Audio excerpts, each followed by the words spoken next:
Look up at the night sky and you'll see billions of stars. And you cannot help but wonder, surely, somewhere in that vastness, other life must exist.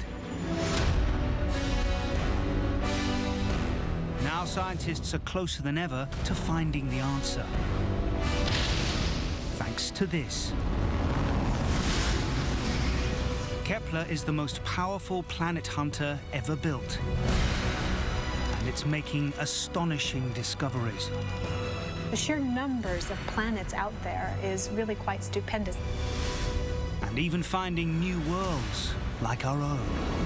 This might be the first Earth analog around a sun-like star that's ever been found. Scientists are even beginning to investigate what kind of alien life might exist on those planets. In the oceans of a water world, on a land where the sun never sets, or even on a planet like our own Earth.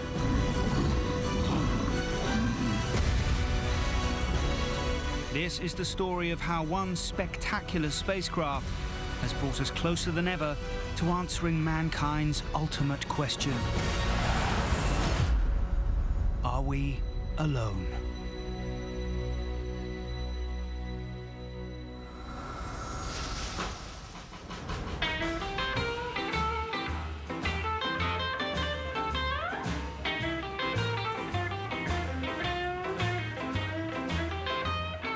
Do aliens exist? Is there extraterrestrial life out there in the universe? These are questions everyone wants to know the answer to, including scientists like NASA astrobiologist Chris McKay. This represents the same kind of fascination with alien life that I have. I'm searching for life beyond the Earth. I want to answer to the question, is the story of what happened here on Earth with the origin of life and its development into complex, intelligent creatures, has that happened anywhere else? In a sense, these guys think they know the answer, and here's a picture of it. But in a fundamental way, they're asking the same question I'm asking. Are we alone?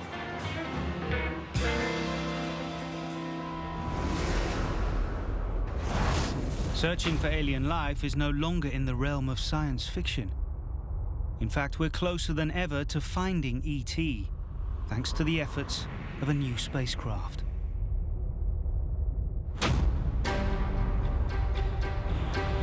Seconds.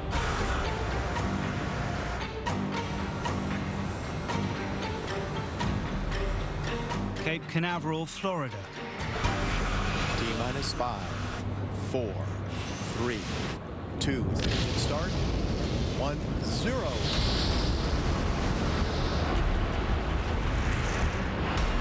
On this rocket is the most ambitious planet hunter ever built. Burning out of the solids for separation. It cost more than $500 million and was 25 years in the making. This is the Kepler Space Telescope.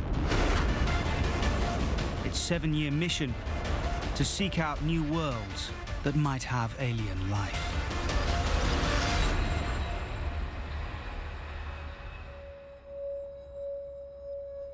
And project scientist Natalie Batala has lived with that mission from the very first moment. To watch it launch was really quite something. This feeling that, yes, finally, after decades of planning, it was finally happening. It was going up there. That was a tremendous moment.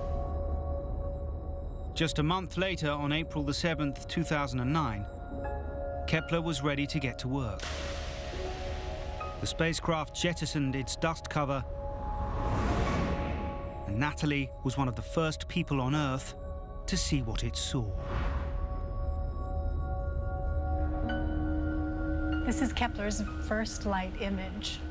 It came down to us at NASA Ames about 24 hours after we ejected the dust cover.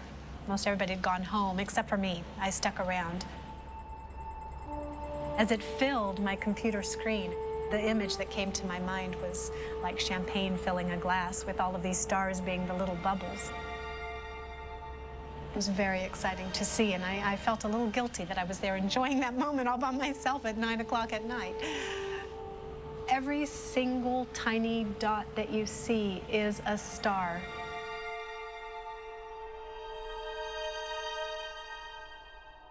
Kepler is focused on a small patch of the sky near the constellation of Cygnus, the Swan.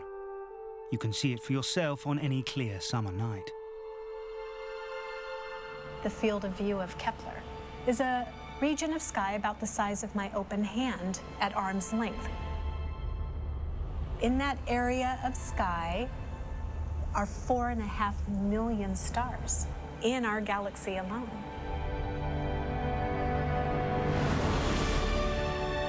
But Kepler isn't looking for stars. It's looking for planets that orbit the stars. But that's a problem, because Kepler can't see planets. Planets are much smaller and dimmer than stars, so they get lost in the glare.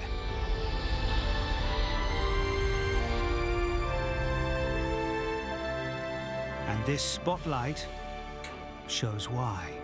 Okay, let's imagine that there's a moth flying around that spotlight. Could we ever hope to see the moth? No way. The moth, although it does reflect a tiny bit of the spotlight's light, it's far too feeble for us to see that. But there is a solution. If the moth passes in front of the bright light, a little bit of the light that was going to reach us obviously gets blocked by the moth. Then we are able to detect the moth by measuring very carefully that very subtle change in the total brightness of the spotlight. The bigger the moth, the more light it blocks, and the more the light dims. In exactly the same fashion, that's how we can detect small planets orbiting other stars and even measure their sizes. So to find planets, Kepler has to continuously watch thousands of stars. If a planet passes in front of its star, it'll make the star dimmer, just for a short time. If you plot the brightness of a star on a graph, this event shows up as a dip.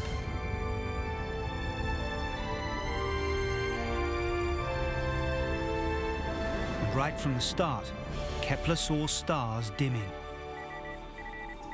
In just its first 6 weeks, Kepler discovered 5 new planets, including Kepler 7b, a huge gas planet, larger than any in our solar system. As the months went by, the numbers grew at an even more rapid rate. By June 2010, 15 months after launch, Kepler had found over 700 potential planets.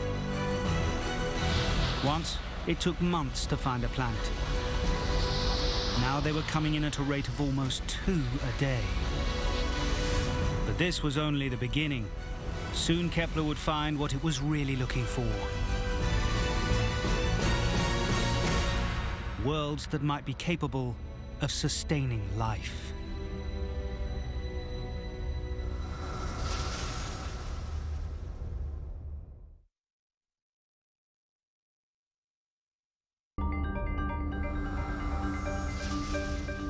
The Kepler Space Telescope is designed to answer a profound question. How many other worlds are there in our galaxy? And how many of them might be able to support life? In just its first year, it discovered an unprecedented number of planets, over 700. The sheer numbers of planets out there is really quite stupendous. Here you see just a small sample of them. And the planets range in size from, a half the radius of the Earth up to things that are several times larger than Jupiter even. Some of these planets are truly bizarre.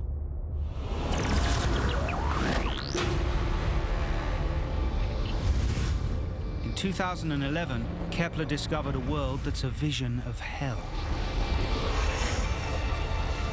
Kepler 10b is a scorched world. It's got an ocean bigger than the Pacific Ocean. That it's an ocean not of water, but of molten lava. That star-facing side, as it orbits, has surface temperatures in excess of that required to melt iron. So this is a blowtorched world. And just a few months later, in September, the spacecraft discovered Kepler 16b. It orbits not one, but two stars, just like Luke Skywalker's home in Star Wars. An iconic favorite from Kepler is nicknamed Tatooine, because it orbits two stars. If we could visit, you would have two suns in your sky rising and setting at different times. It would probably be bad for astronomy. These worlds are fascinating, but Kepler's mission is to find not just alien worlds, but worlds that might be inhabited. So what are key requirements for life? To answer that question, we have to look at the one place in the universe that we know has life. The Earth. We know that the Earth is habitable, indeed inhabited, and so surely there's some drive to find another Earth-like planet elsewhere in the universe. Humanity is on a quest to find life. Kepler's objective is first to find out if planets like Earth, where we have this one example of life, if planets like that exist.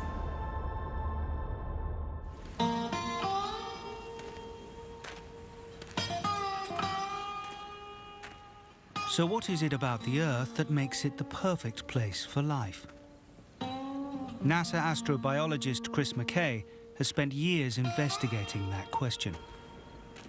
And he's found one thing essential for all life on Earth. We have never found an organism on Earth. The driest, coldest places, and we've looked, and boy have we looked, we've never found an organism that can make do without liquid water. So life as we know it needs liquid water. Fortunately, water is made of two of the most abundant elements in the universe, hydrogen and oxygen. We've even detected water vapor in the clouds of gas in outer space. What's harder to find is liquid water. Because to have liquid water, you need to be at just the right temperature, like the Earth is. The sun is like a fire. It provides light, and through that light, warmth. And that warmth is what keeps the planet warm enough to support liquid water. If it's too far from the sun, the water will be ice. If it's too close, the water will be steam. So it needs to be right in that zone where the water can be liquid. Sometimes we call it the Goldilocks zone. It's not too hot, it's not too cold, it's just right.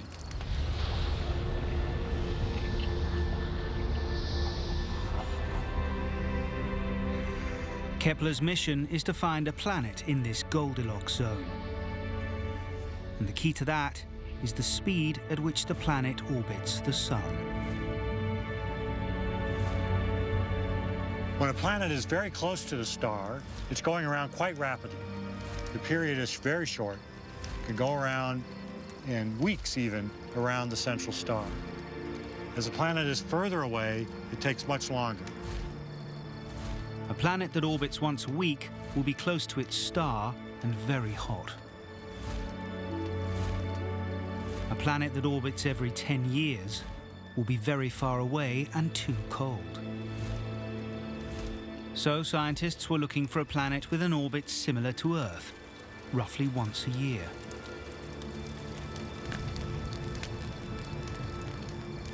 But to detect a planet, you need to see at least 3 transits, which means gathering data for years. Month after month, Kepler kept watching. Until finally, on the 5th of December 2011, it found what it was looking for. Kepler had discovered its first planet in the habitable zone, Kepler 22b, over 600 light years away. Kepler 22b was the first confirmation of a planet that is at just the right temperature. So it's in the Goldilocks zone. It's orbiting a star very much like our own sun, actually, a G-type star, in an orbit that's somewhat similar to our own Earth's orbit around our sun. Its orbital period is 289, almost 290 days. The temperature on this world could be very similar to our own. It might even be home to alien life.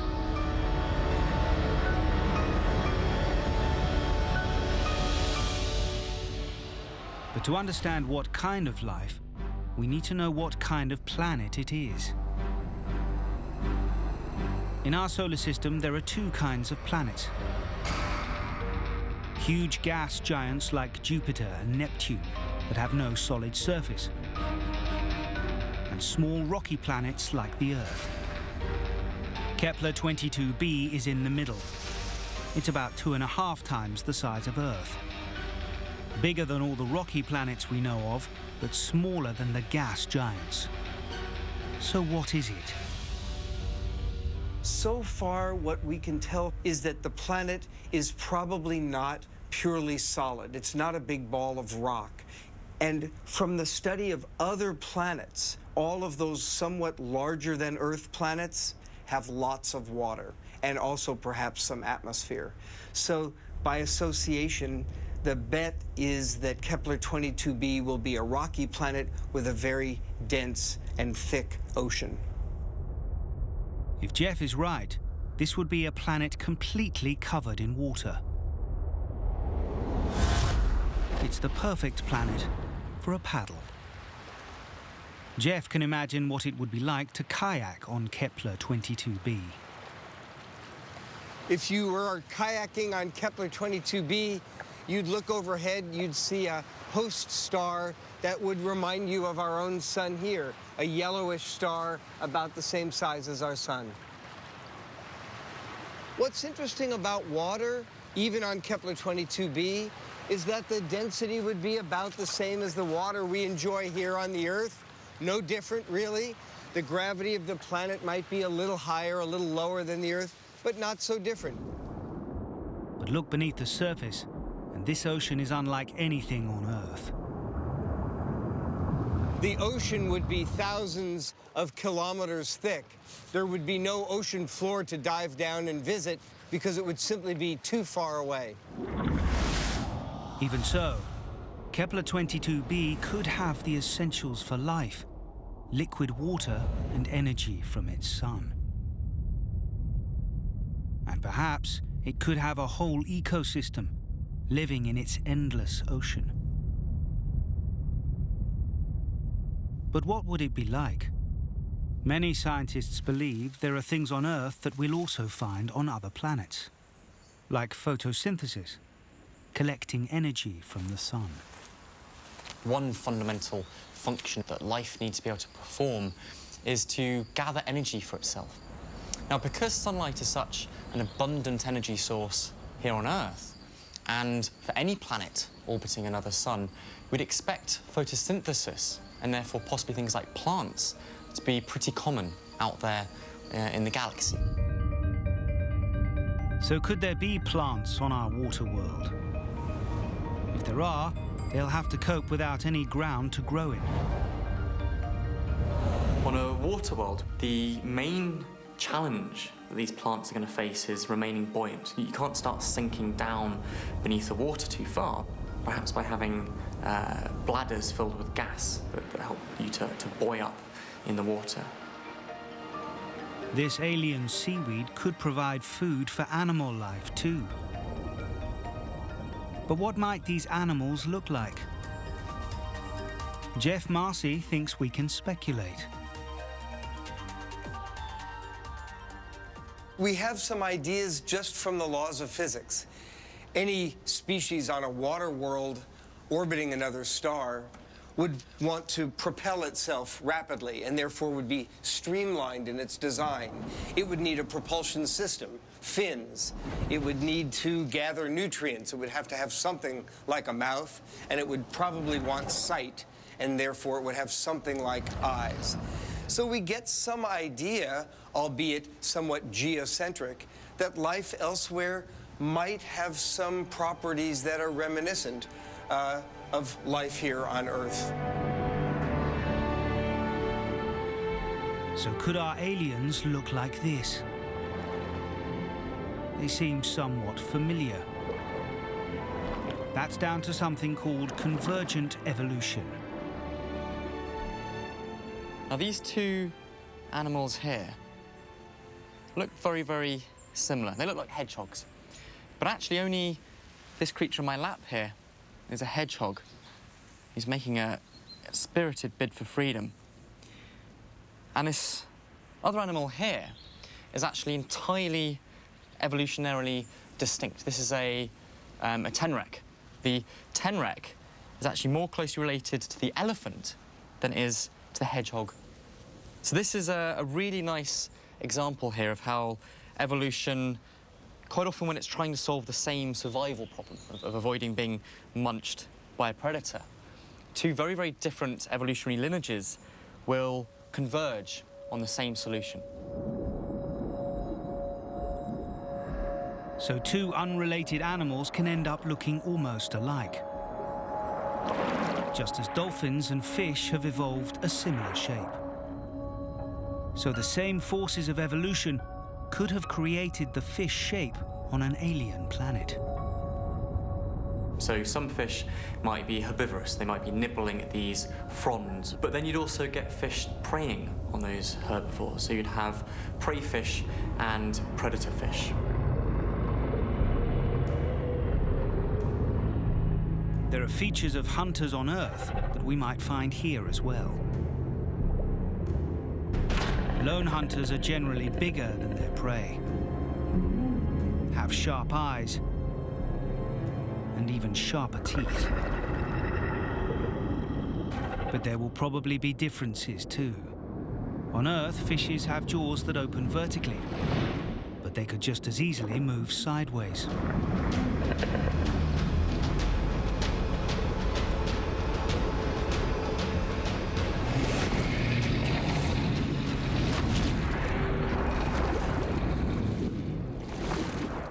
Just as it does on Earth, the struggle between hunter and hunted will drive evolution.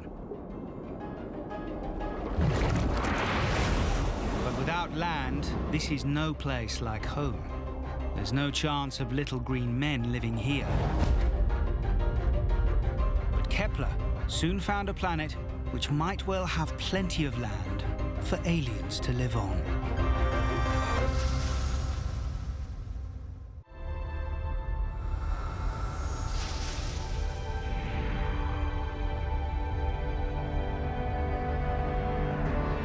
Thanks to the revolutionary new Kepler spacecraft, we're closer than ever to finding out whether ET is out there.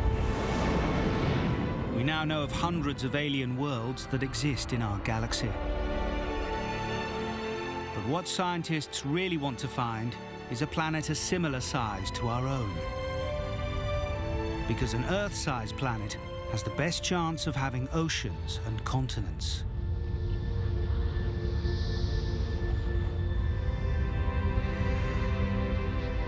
On the 28th of February 2012, nearly 3 years after launch, NASA announced the discovery of over 1,000 potential new planets.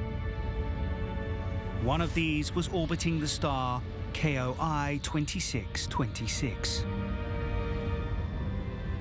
It's about 1.5 times the size of Earth, smaller than a water world. Small enough that it's likely to be rocky.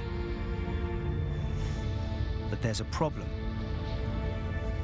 This planet doesn't orbit a star like our Sun. It orbits a very different kind of star, a dwarf star.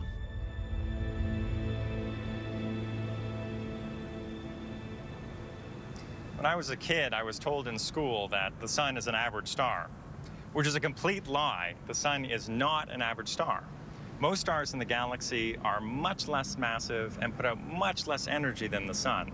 And we call these very low-mass stars M dwarfs.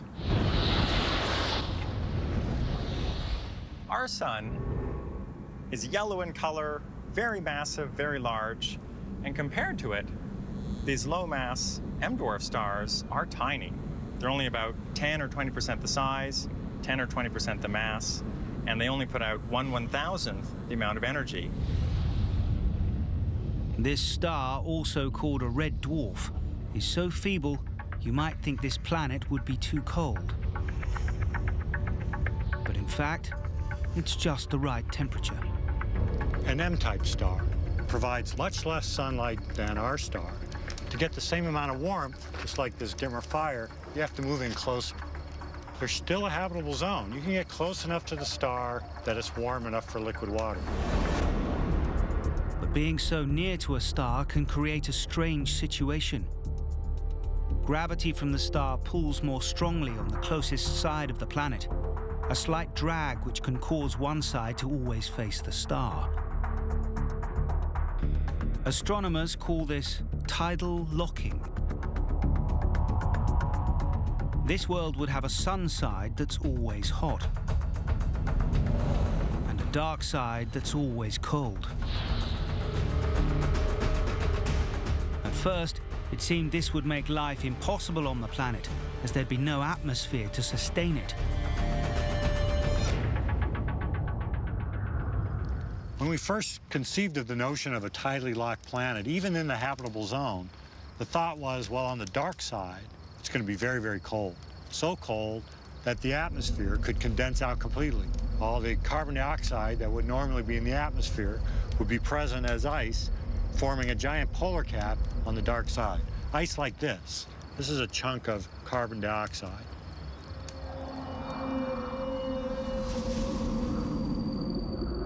But atmosphere expert Kevin Heng wasn't so sure. He set out to investigate the climate more thoroughly. He builds computer simulations of alien atmospheres. He's a kind of interplanetary weather forecaster. Kevin used what we know about the red dwarf planet to simulate the atmosphere. And this is what he came up with. What you're seeing is a temperature map near the surface. Right in the middle of the map is the point where the temperatures are expected to be the highest. And this temperature difference between the hot side and the cold side has a profound effect on the atmosphere. Here on the dark side, the air cools and sinks, spreading out round the planet. That creates a wind that blows along the surface to the hot side. Here the air heats up and rises before returning to the cold side. So if this planet has an atmosphere, it would have a permanent planet-wide wind system. This reduces the temperature difference and keeps the atmosphere from freezing. Which means this planet might be habitable after all, with a stable atmosphere and a pleasant climate. You probably want to live close to where the day side transitions into the night side, the so-called day-night terminator, where temperatures are between 10 and 20 degrees Celsius. So good spots for real estate.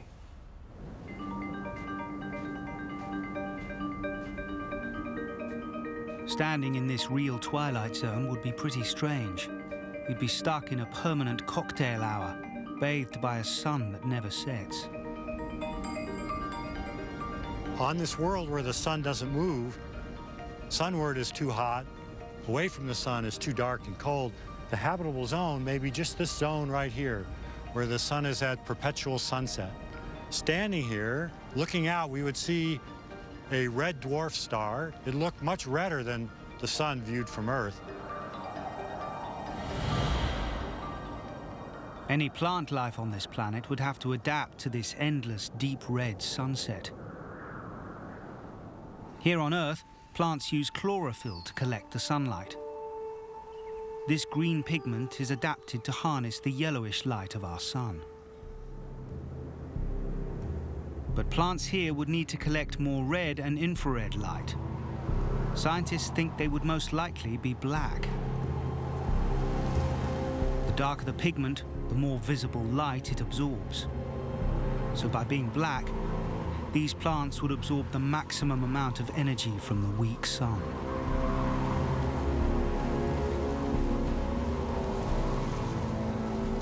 Plants might find the situation actually easier to contend with because the sun isn't moving through the sky. You can just point yourself like a solar panel towards the sun because it never moves.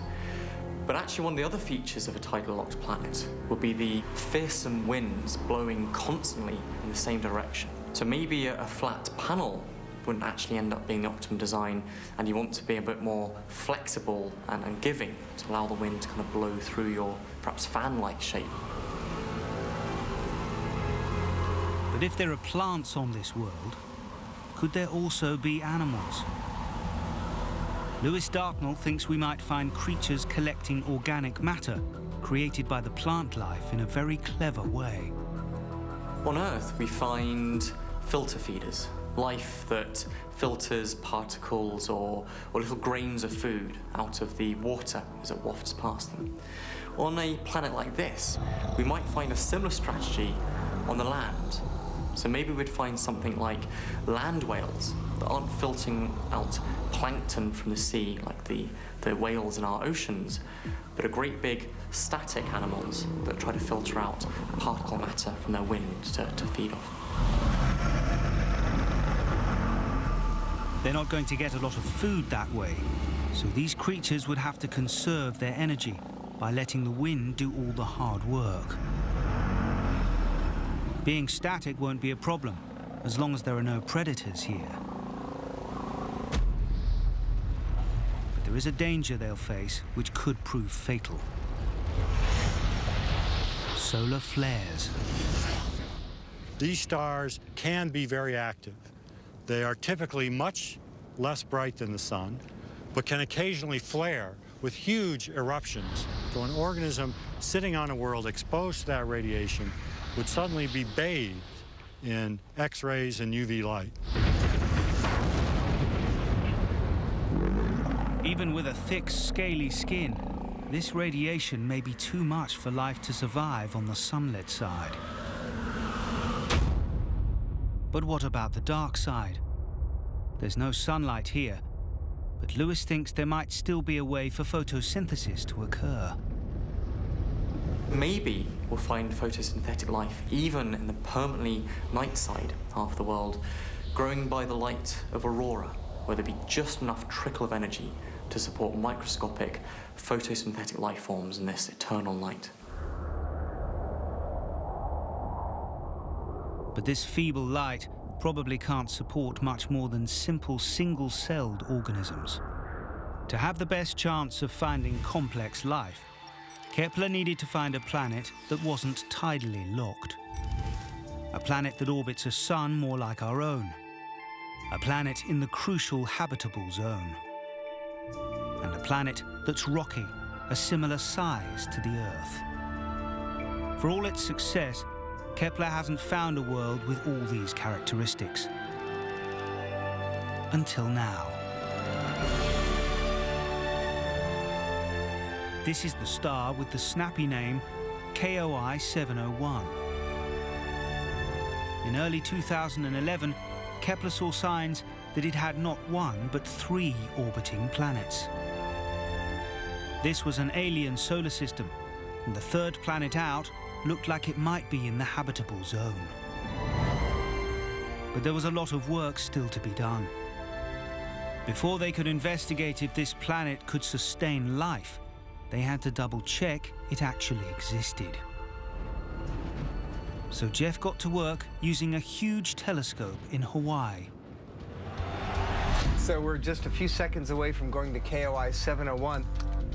Our job is to verify these planets. Are they really planets, or are we being fooled in some way? Exposure complete. And we are ready to go. So we're heading now to KOI 701. Here we go. You can see the coordinates of the telescope changing. The telescope on top of Mauna Kea now is slewing over to the coordinates of KOI 701. And there it is. That's it right there. Fantastic. But although Jeff confirmed it was a habitable planet, there was a problem. The third planet out, that planet is in the habitable zone, but it's also large, like 22b. It's like Kepler 22b. It's, probably a water world. The team was about to go public when something extraordinary happened. So 701.03 was done. In the bag, nice ribbon tied around it, ready to go off to the publisher for publication, when we got an email from one of our team members telling us that he'd spotted what looks to be another interesting signal in the data. What Natalie's team member had spotted at the last moment could turn out to be Kepler's greatest achievement yet.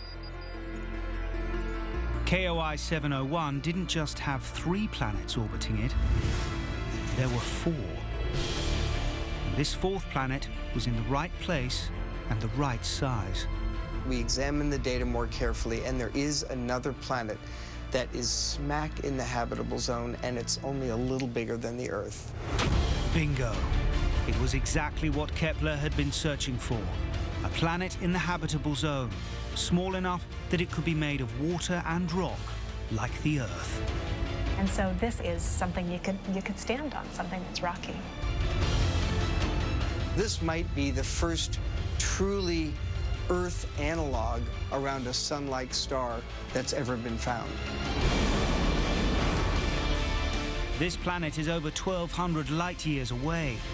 Even our fastest spacecraft would take many millions of years to reach it.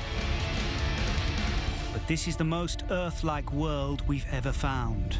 And that's the amazing planet that has the hairs standing up on the back of my neck. And the most promising home for alien life.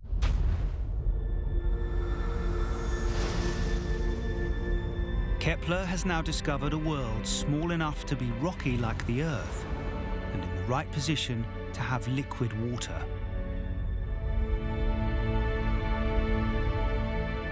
It's an astonishing thought. This new planet may have oceans and deserts, mountains and rivers, just like our own. And it could even have life forms every bit as varied as on Earth. Life in the seas, in the skies, and on the land. But being 40% larger than Earth, 701.04 will have one big difference. It will probably have stronger gravity. In this alien world, everything we take for granted here will be that bit more difficult to achieve. And the creatures themselves will have to adapt. Animals will respond to the increased gravitational pull on a larger planet. And so they would want to have body plans which are also very strong, so with column-like legs to support their increased weight, and not kind of spindly, thin legs. Alien creatures on 701.04 might even evolve a greater number of legs. Is that possible? On Earth, there are creatures like spiders and crabs that walk on 8 legs. But large animals are built in a completely different way. They have 2 or 4 legs. So is it even possible to have a large 8-legged animal?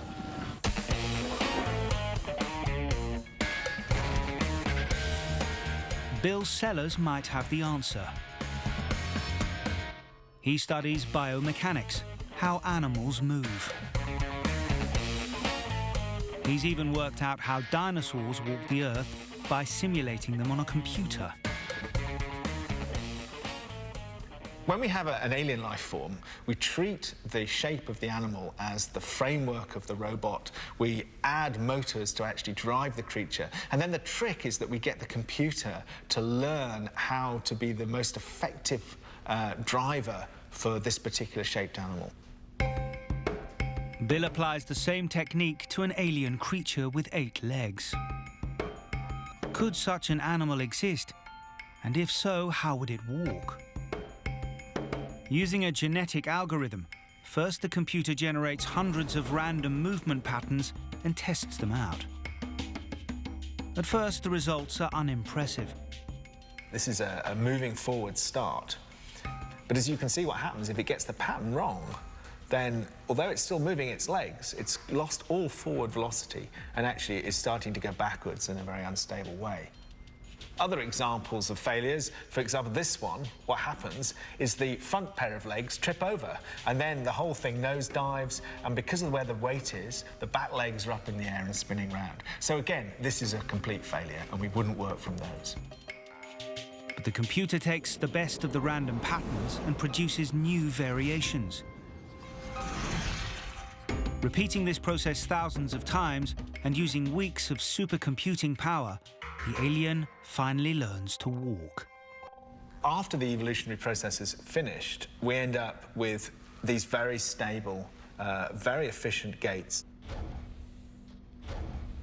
What the work has shown is that this 8-legged creature mechanically could cope with higher gravity.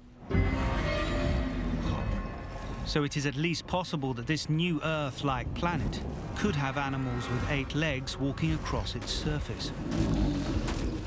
But there are other features the additional gravity might give our new aliens. With a stronger gravity, you don't want to keep leaning forward and putting back up again and leaning forward and putting back up because you're constantly lifting yourself against that gravity. So maybe grazers eating the low-lying vegetation on this planet would have some kind of trunk-like appendage, like an elephant, so they can just hang down their mouth parts and graze and munch up the plant life without having to keep stooping down to it. Of course, it's still early days, and scientists can only speculate. But thanks to Kepler, we now know there are other worlds where alien life forms may exist. The trickle of planets before Kepler has become a flood. And what will really please alien hunters is just how many habitable worlds there could be out there. About 900 of these planet candidates are what we'd call super-Earth size or smaller. Super-Earth goes up to maybe twice the Earth's radius. So what this collection of exoplanet candidates is telling us is that small planets, planets like Earth, might be common. These very small planets are coming out in an avalanche, a tsunami.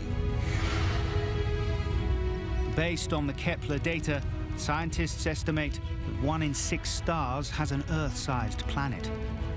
There could be 17 billion Earth-sized planets in our galaxy alone. Well, we are at a remarkable moment, actually. The Kepler Space Telescope has identified several thousand planets. But what's unexpected and remarkable is that we're finding planets that are a little bit larger than the Earth, that, as far as we can tell, have the correct composition, rock and water, suitable for life as we know it.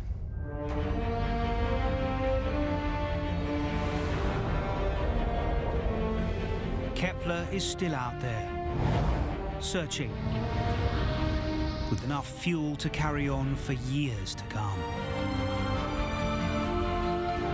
But already it's shown that planets like the Earth are common. Surely, we are not alone.